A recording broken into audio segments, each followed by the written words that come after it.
प्यारे विद्यार्थियों सत श्री अकाल। मैं हरजिंदर कौर तुहाडी पंजाबी विषय की अध्यापका तुहाडा पंजाबी जमात विच स्वागत करदी हाँ।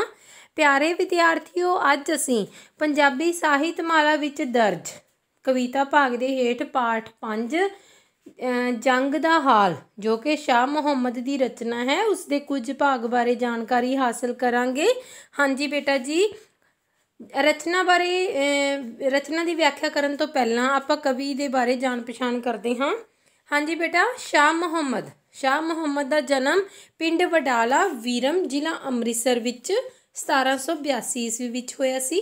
शाह मुहम्मद के नाँ हेठ दो रचनावां मिलदियां हन, भाव शाह मुहम्मद दीयां दो प्रसिद्ध रचनावां मिलदियां हन। किहड़ियां? किस्सा सस्सी पुन्नू अते जंगनामा ਸਿੰਘਾਂ ते फरंगियां दा। शाह मुहम्मद की पछाण उसके जंगनामा ਸਿੰਘਾਂ ते फरंगियां करके है। इस रचना विच उसने अपने पंजाब देश प्रति प्यार भाव नूं दर्शाया है। जंगनामे विच महाराजा रणजीत सिंह तो बाद सिख फौजां दा अंग्रेजी शासकां दीयां फौजां तो बाद सिख फौजां दा अंग्रेजी शासकां दीयां फौजां कोलों हार दा बड़ा ही दिल टुंबण वाला चित्रण किया है। देखो जो महाराजा रणजीत सिंह जी नहीं रहे सन तो उन्होंने तो बाद जो उन्होंने सेना नूं अंग्रेज़ों के नाल मुकाबला करना पिया तो उन्होंने सेना नूं हार देखनी पई। भाव उन्होंने सेना एक सरकार कौन? महाराजा रणजीत सिंह तो बाजों की सी अंग्रेज़ों के हथों हार गई सी। इतिहासक वेरविਆਂ ਨੂੰ बड़ी आसानी नाल कविता विच बन्नण की खूबी अदुੱਤੀ है। शाह मुहम्मद ने ना ਜਿਹੜੀਆਂ इतिहासिक घटनावां उस समय ਦੀਆਂ सन ਉਹਨਾਂ ਨੂੰ बड़े ही सुचज्जे ढंग ਦੇ ਨਾਲ ਆਪਣੀਆਂ ਕਵਿਤਾਵਾਂ ਦੇ ਵਿੱਚ ਪੇਸ਼ ਕੀਤਾ ਹੈ। ਉਹਨਾਂ ਦਾ ਇਹ ਇੱਕ खूबी है कि उन्होंने इतिहासिक घटनावां ਨੂੰ ਕਵਿਤਾਵਾਂ ਦਾ ਰੂਪ ਦਿੱਤਾ है। ਪੰਜਾਬ ਲਈ ਇੱਕ ਨਿਵੇਕਲਾ ਜਿਹਾ ਦਰਦ ਵੀ ਉਸਦੀ ਕਵਿਤਾ ਵਿੱਚੋਂ ਉਜਾਗਰ ਹੁੰਦਾ ਹੈ। ਦੇਖੋ शाह मुहम्मद ਦੇ ਮਨ ਦੇ ਵਿੱਚ ਜਿਹੜਾ ਪੰਜਾਬ ਲਈ ਦਰਦ ਸੀ ਉਹ ਵੀ ਕੀ ਹੈ ਉਸਦੀ ਕਵਿਤਾ ਦੇ ਵਿੱਚੋਂ ਉਜਾਗਰ ਹੁੰਦਾ ਹੈ। ਹਾਂਜੀ बेटा, 1862 ईस्वी ਵਿੱਚ शाह मुहम्मद इस संसार तो कूच कर गए सन। शाह मुहम्मद इस संसार तो कदों कूच कर गए सन? भाव इस संसार ਨੂੰ कदों अलविदा कह गए सन? 1862 ईस्वी ਦੇ ਵਿੱਚ। ਹਾਂਜੀ बेटा, देखो ਉਹਨਾਂ ਦੀ ਅੱਗੇ ਅੱਜ बेटा ਆਪਾਂ सिर्फ इसका एक पैरा करांगे। फेरू शहर दे हेठ जा खेत रुदे तोपां चलियां नी वांग तोड़ियां दे ਸਿੰਘ सूरमे आन मैदान लथे गंज ला सुट्टे उन्हां गोरियां दे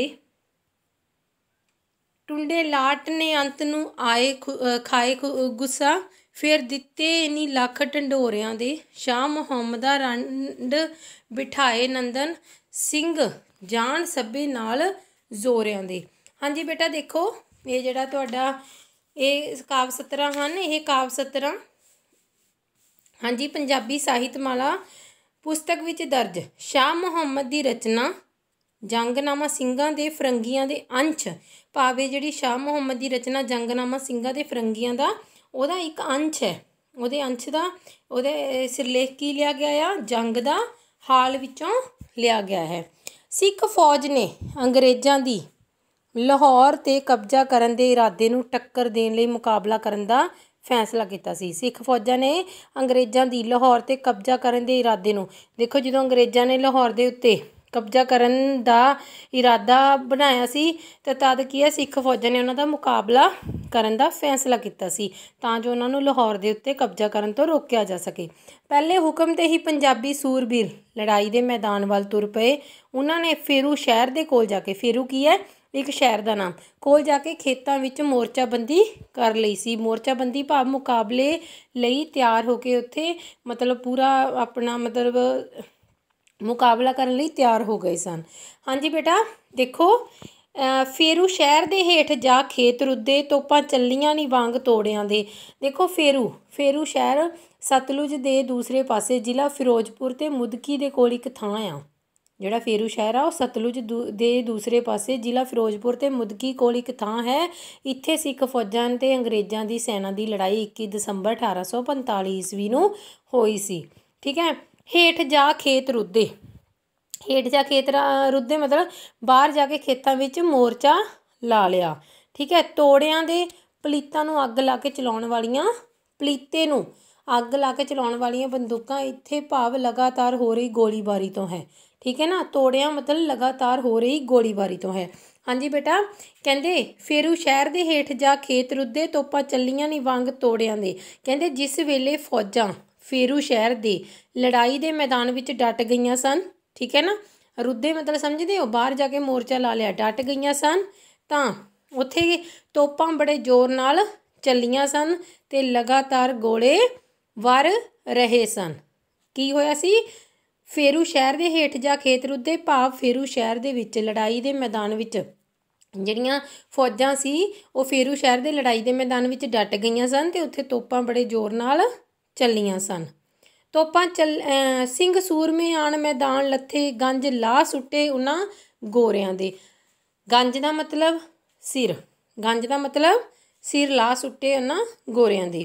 ਕਹਿੰਦੇ ਕੀ ਹੋਇਆ? ਬਹਾਦਰ ਸਿੰਘਾਂ ਨੇ ਜੰਗ ਦੇ ਮੈਦਾਨ ਵਿੱਚ ਕਈ ਗੋਰਿਆਂ ਨੂੰ ਮੌਤ ਦੇ ਹਵਾਲੇ ਕਰ ਦਿੱਤਾ, ਠੀਕ ਹੈ ਨਾ। ਕਈ ਗੋਰਿਆਂ ਨੂੰ ਕੀ ਕੀਤਾ ਸੀ? मौत के हवाले कर दिता सीगा उन्होंने। हाँ जी बेटा, टुंडे लाट ने अंत खाए गुस्सा, फिर दिते लख ढंडोरियां दे। देखो कहते इहो जी बुरी हालत हुंदी वेख के गोरियां दे गवर्नर जनरल लॉर्ड हार्डिंग नूं बहुत गुस्सा आया। टुंडे लाट ने अंत नूं खाए गुस्सा, मतलब टुंडे लाट अंग्रेज़ां दा governor general lord Henry Hardinge, जिसने नपोलीयन नाल लड़ाई करते समय अपना हत्थ गवा लिया सी, जिस कारण पंजाबी उसनूं की कहंदे आ टुंडा लाट। की कहंदे आ? टुंडा लाट, क्योंकि उहदा एक हत्थ है नहींगा, इस करके उहनूं टुंडा लाट कहंदे आ, ठीक है ना। क्या की किया गया आ? कहंदे पर उहदा नाम की सी? अंग्रेज़ां दा गवर्नर जनरल हार्ड हैनरी, ठीक है ना। कहंदे जिहड़ा लॉर्ड हार्डिंग आ, सॉरी लॉर्ड हैनरी हार्डिंग नूं बहुत गुस्सा आया की देख के, जदों अंग्रेज़ां दी बुरी हालत हुई। फिर दिता नहीं लख ढंडोरियां दे, उसने अपनी फौज विच ढंडोरा पिटवा के ये हुक्म किया, की हुक्म किया कि पूरी वाह ला के सिख फौज का मुकाबला करन। शाह मुहम्मद रंड बिठाए नंदन। देखो रन मतलब रंडी कर दी, नंदन मतलब लंडन बरतानिया दी, नंदन मतलब लंडन बरतानिया दी राजधानी। नंदन किहनूं कहा गया है? लंडन नूं, जो बरतानिया दी राजधानी है। कहंदे ਸਿੰਘਾਂ ਦੀ ਸੂਰਬੀਰਤਾ ਨੇ ਦੇ ਸਾਹਮਣੇ ਅਨੇਕਾਂ ਗੋਰਿਆਂ ਦੀ ਮੌਤ ਨੇ ਲੰਡਨ ਵਿੱਚ ਰਹਿੰਦੀਆਂ ਅਨੇਕਾਂ ਔਰਤਾਂ ਨੂੰ ਵਿਧਵਾ ਕਰ ਦਿੱਤਾ। ਸਿੱਖ ਫੌਜ ਬੜੀ ਤਾਕਤ ਨਾਲ ਅੱਗੇ ਵੱਧ ਰਹੀ ਸੀ। ਕਹਿੰਦੇ ਰੰਡ ਬਿਠਾਏ ਮਤਲਬ ਰੰਡੀਆਂ ਕਰ ਦਿੱਤੀਆਂ, ਵਿਧਵਾ ਕਰ ਦਿੱਤੀਆਂ ਕਿ ਕੌਣ? ਜਿਹੜੀਆਂ ਲੰਡਨ ਮਤਲਬ ਲੰਡਨ ਦੇ ਵਿੱਚ ਰਹਿੰਦੀਆਂ ਸਨ। ਦੇਖੋ ਲੰਡਨ ਦੇ ਵਿੱਚ ਕੌਣ ਰਹਿ ਰਹੀਆਂ ਸਨ? ਜਿਹੜੇ ਗੋਰੇ ਸੀ ਉਹਨਾਂ ਦੀਆਂ ਜਿਹੜੀਆਂ ਘਰ ਵਾਲੀਆਂ ਸੀ ਉਹ ਲੰਡਨ ਵਿੱਚ ਸੀ ਨਾ। ਕਹਿੰਦੇ ਜਦੋਂ ਸਿੱਖਾਂ ਨੇ ਉਹਨਾਂ ਅੰਗਰੇਜ਼ਾਂ ਦੇ ਮੁਕਾਬਲੇ ਦਾ ਵਿਰੋਧ ਕਰਦਿਆਂ ਹੋਇਆਂ ਬਹੁਤ ਸਾਰੇ ਅੰਗਰੇਜ਼ਾਂ ਦੇ ਸਿਰ ਕੀ ਸੀ, ਖੋਪਰ ਕੀ ਸੀ, ਲਾਹ ਦਿੱਤੇ ਸੀ, ਉਹਨਾਂ ਦੀ ਹਾਲਤ ਬਹੁਤ ਬੁਰੀ ਕੀਤੀ ਸੀ। ਤੇ ਉਸ ਸਮੇਂ ਜਦੋਂ ਉਹ ਮਰੇ ਤਾਂ ਉਹਨਾਂ ਦੇ ਘਰ ਵਾਲੀਆਂ ਕੀ ਹੋ ਗਈਆਂ? ਲੰਡਨ ਦੇ ਵਿੱਚ ਬੈਠੀਆਂ ਹੋਈਆਂ ਵਿਧਵਾ ਹੋ ਗਈਆਂ ਸਨ, ਠੀਕ ਹੈ ਬੇਟਾ। ਅੱਜ ਲਈ ਸਿਰਫ ਇੰਨਾ ਹੀ, ਬਾਕੀ ਰਹਿੰਦੀ ਰਚਨਾ ਦੀ ਵਿਆਖਿਆ ਆਪਾਂ ਨੈਕਸਟ ਵੀਡੀਓ ਦੇ ਵਿੱਚ ਕਰਾਂਗੇ, ਠੀਕ ਹੈ। ਤੁਸੀਂ ਅੱਜ ਇਹ ਵੀਡੀਓ ਧਿਆਨ ਨਾਲ ਦੇਖ ਕੇ ਇਸ ਦੀ ਵਿਆਖਿਆ ਨੂੰ ਚੰਗੀ ਤਰ੍ਹਾਂ ਸਮਝਣਾ ਹੈ। ਧੰਨਵਾਦ।